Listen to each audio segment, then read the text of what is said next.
Hey guys, thank you for being here and welcome to the Nativerse. For those of you who are new, my name is Nativ, and on this channel, I react to all things football. And of course, Real Madrid. But not exclusively. I'll also be checking out great matches from all the major leagues, reacting to the biggest Champions League games, and sharing my own unique perspective along the way. I'll also be playing another season of Fantasy Premier League, and I'll be taking you with me for the ride. You'll get to witness all my glorious failures because let's be honest, don't we FPL managers just love watching ourselves fail over and over again? All for that tiny dream that one day we'll finally achieve one of our biggest goals. I love it, and I have a feeling you do too. Now, if you're wondering why you don't see me talking, that's because I still can't. I recently went through a dental procedure, and I need to give my mouth enough time to recover before I can get back to talking to you guys properly, without having to pause the reaction every 5 seconds. So until then, you can enjoy my beautiful face and the voice of my co-host, AI Coda. Today we're checking out the so-called Game Week 1 template.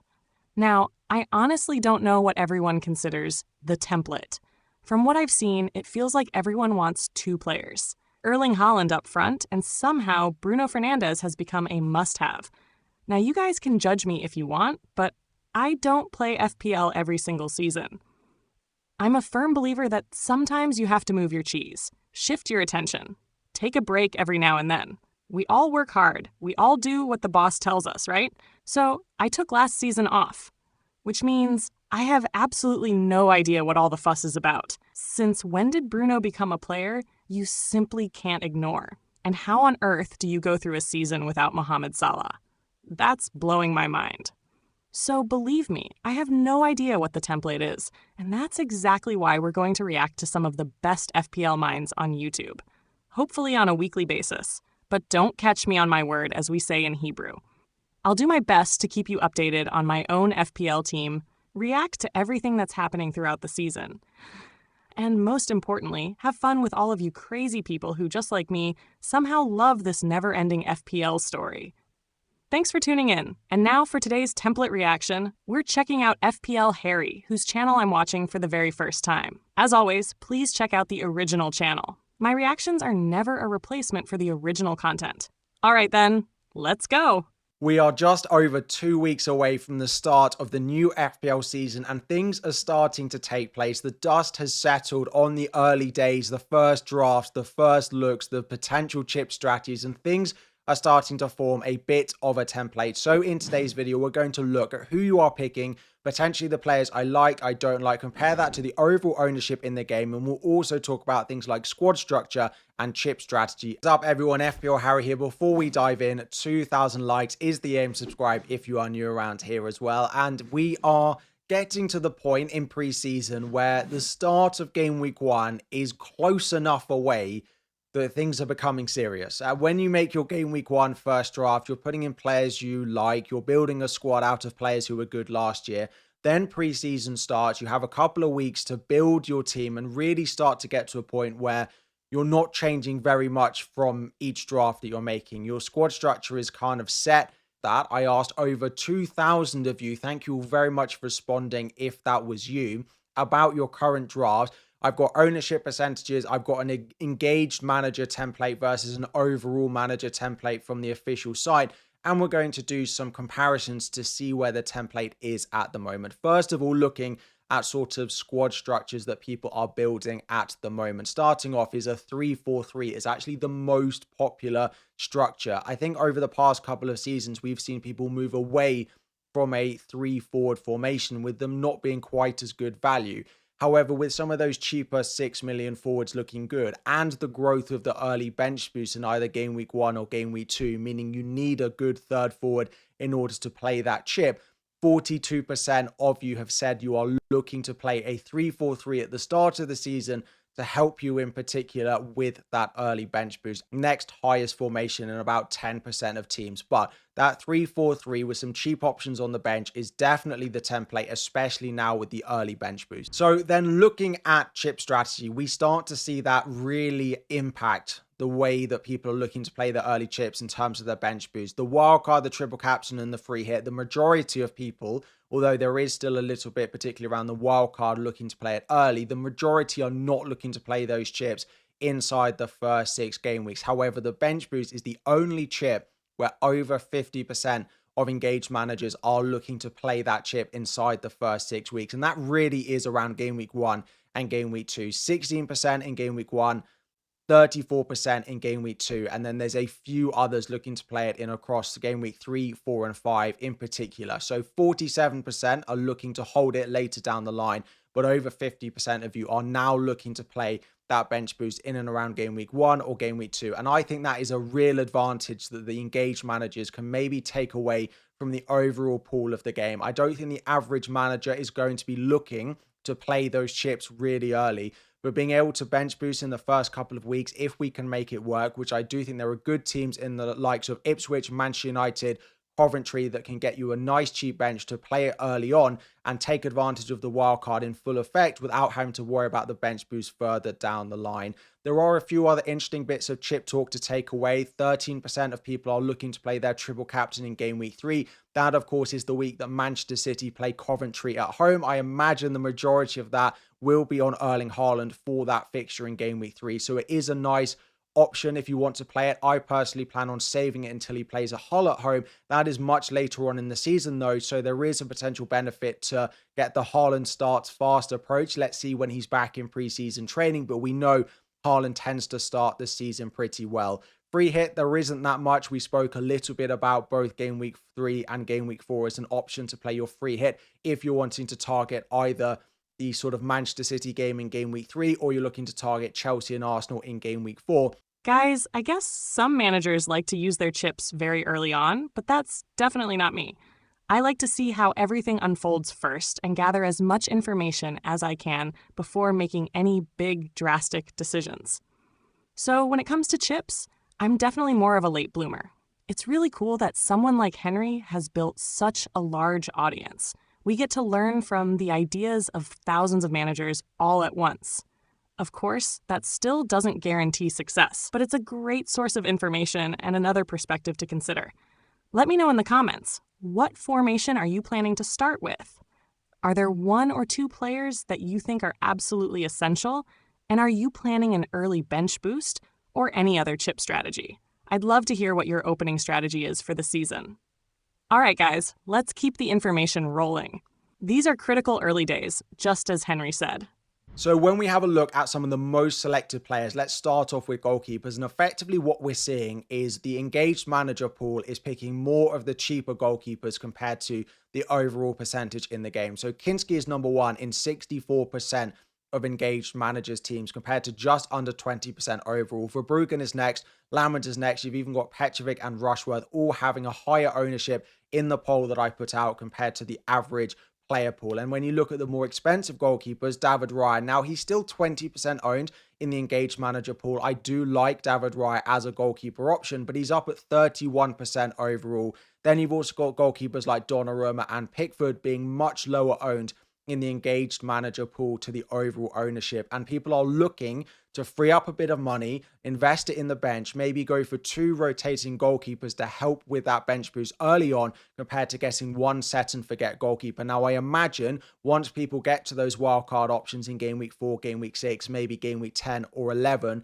we will see David Raya become very popular once again. But if you are looking to play that bench boost early on, it makes sense to go for 2 of these, particularly Kinski and Verbruggen, who rotate really well for the first few weeks. Then we're having a look at some of the defenders that people are looking to pick. Mosquera is number 1 in 72% of engaged managers draft, 55% higher than the overall ownership in the game. The average player is not deep diving into the Arsenal defense at the moment. There is still quite a high ownership of someone like a Gabriel. They're still looking at the likes of Mark Gay, Pedro Porro, O'Reilly, who did really well last year. And maybe those 5.5 million Arsenal defenders are creeping under the radar a little bit. And I think that's a real advantage that we can take at the moment. Of course, there is going to be a certain amount of auto-select teams in that potential pool at the moment of the overall ownership, but I still think it's something that we can take away. Thomas is massively selected again in the engaged manager, 58%.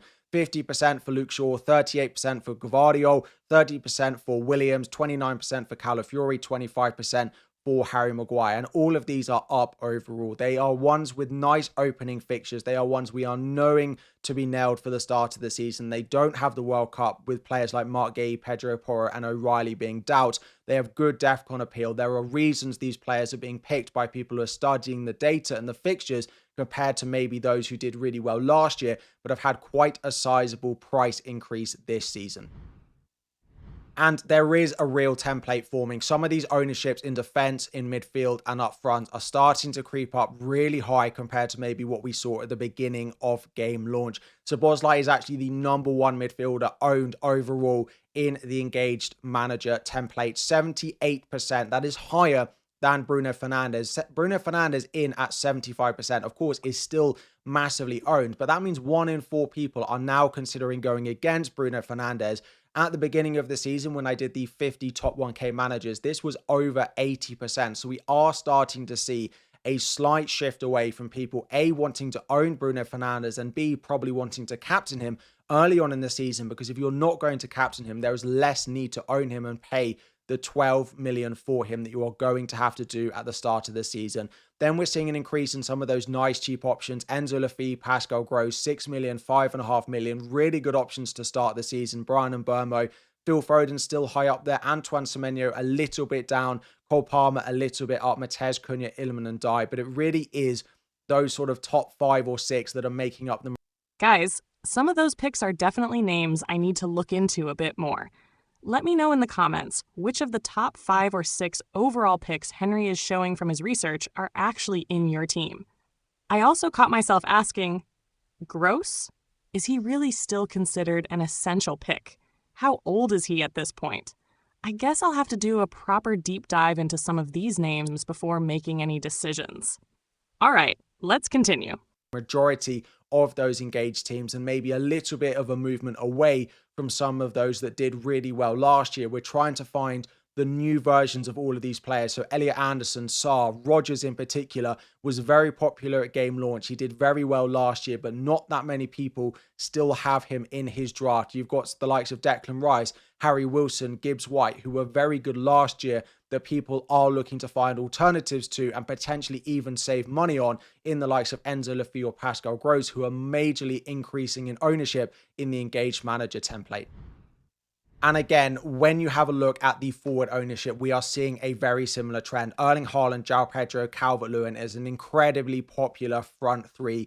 96% own Erling Haaland, João Pedro is 82%, and Calvert-Lewin is 47%. All of those are at least 20% higher than we are seeing in the overall percentage on the FPL website. Now, there are a few others. You look at the likes of Igor Jesus or Wright of Coventry. Again, they help with certain bench boosts in game week 1 for Igor Jesus, game week 2 for Wright. So there is a little bit of a lens of chip strategy, which is starting to increase these. When you have a look at others that have seen a big decrease, there may be slightly more expensive ones. People are looking to find those budget forwards. So Gyökeres is down, Watkins is down. You've got Igor Thiago who are down. People are looking for good value forwards to help spread the money around their team to really focus in on that bench boost. But also, João Pedro, Haaland, Calvert-Lewin ended the season well, and they've got a great run of opening fixtures. It's not really a surprise that they're highly owned.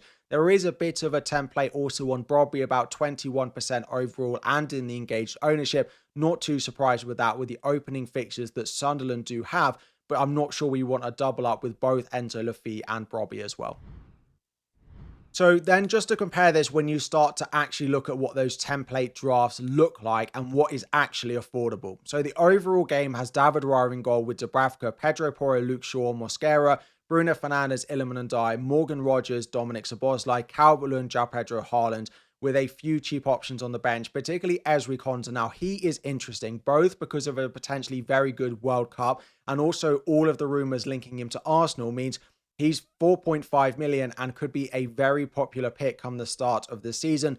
Diop is also in there as a cheap defender alongside Hughes of Crystal Palace. There is no plan, of course, with this team to play any chip early on. There is no way that this team can bench boost. There are a few players in here that I like. The front three looks really strong, but there are definitely places we can look to take advantage. Iliman Ndiaye, we don't know if he's going to stay. Morgan Rogers, I don't particularly love for game week 1. I think João Pedro is enough of a Chelsea pick. Pedro Porro, is he going to be back for the start of the season given he went late into the World Cup? It might be something I've changed my latest draft to do is bench boost early on. Verbruggen in goal alongside Kinski, rotating goalkeepers to help bench boost in either game week 1 or potentially game week 2 if you want to go with Lamens. Gvardiol is in there after the comments we've heard from Enzo Maresca that he feels like he will be a central pillar to that Manchester City defence. Luke Shaw is still in there. I'm not sure he'll be in this template come the game week 1 deadline. I think people will move off, especially if they continue to be linked to Lewis Hall from Newcastle come the beginning of the season. Mosquera is still in there. Bruno, Enzo Lefebvre, and Burmo, Dominic Szoboszlai, Pascal Gross, João Pedro, Haaland, and Calvert-Lewin. And then there are 2 cheaper options in Thomas and Van Uyck, who really helped the bench boost in game week 2, which is the most popular chip strategy currently planned at the moment. People will start to talk about captaincy, and I haven't mentioned it too much on the channel so far in preseason because when there's so long to go before the deadline, it doesn't really need to be done. But I did put it in the poll that I asked. Bruno Fernandes, of course, has Hull away and Erling Haaland has Bournemouth at home. When you look at the projected goals, which is taken from the completely free Fantasy Football Scout fixture ticker, which I will leave a link in the description. Again, you can look at clean sheet odds, ranked by difficulty, ranked by projected goals. All of that is in there, completely free. The link is in the description. Manchester United do come out just about above, but there is very little to pick between them. But the majority of you are looking at Erling Haaland as the best captain for game week 1. 76% on Haaland compared to 21% for Bruno Fernandes. Bruno Fernandes is also the early kickoff on the Saturday. Whether you read anything into that or not is completely up to you.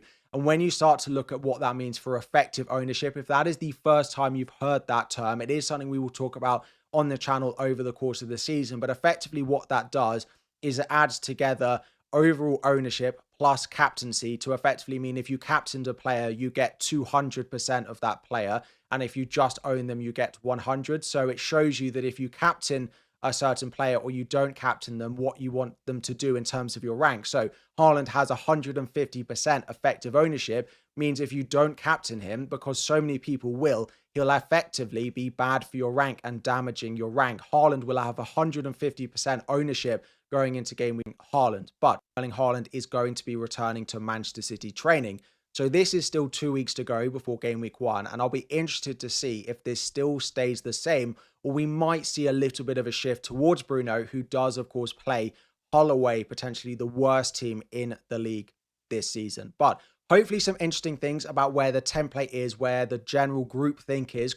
All right, guys, we're just getting started. Let me know what you think in the comments, and don't forget to subscribe to the channel. We're still a very small family here, and we'd love to keep growing together. And if you're missing my voice, don't worry, it'll be back pretty soon. This was really interesting and insightful. Thank you so much for being with me on this one, and I'll see you in the next one, guys.